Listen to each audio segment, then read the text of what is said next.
Blackstone Audio presents Final Undertaking by Mark de Castrique. This book is read by William Dufris.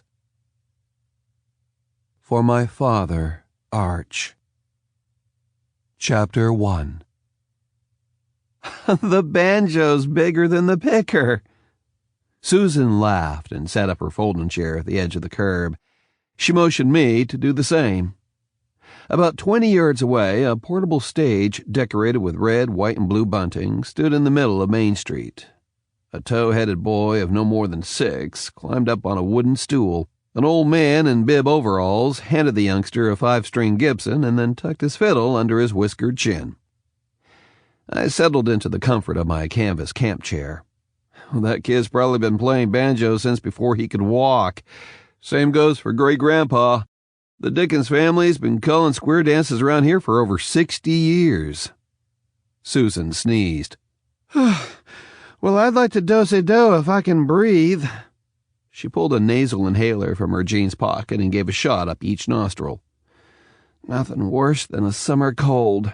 Nothing worse than a doctor who can't cure herself, I said. I prescribe a couple of whirls around the street with me stepping on your feet and you'll forget all about your cold. The ancient fiddle player, Roscoe Dickens, stepped up to a mic, the fiddle still under his chin, and cleared his throat.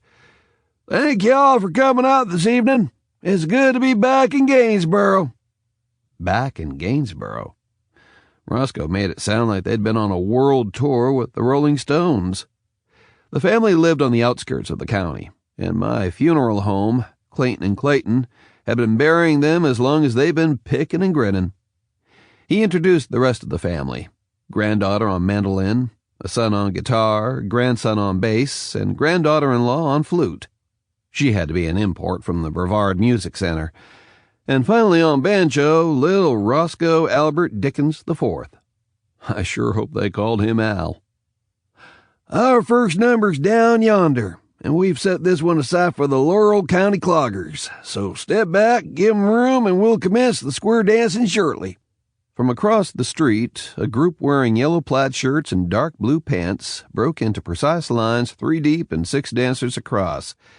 The predominant hair color was silver. The men were outnumbered 2 to 1, and the body shapes were as varied as a shelf full of recycled jelly glasses. Roscoe sawed out the first notes.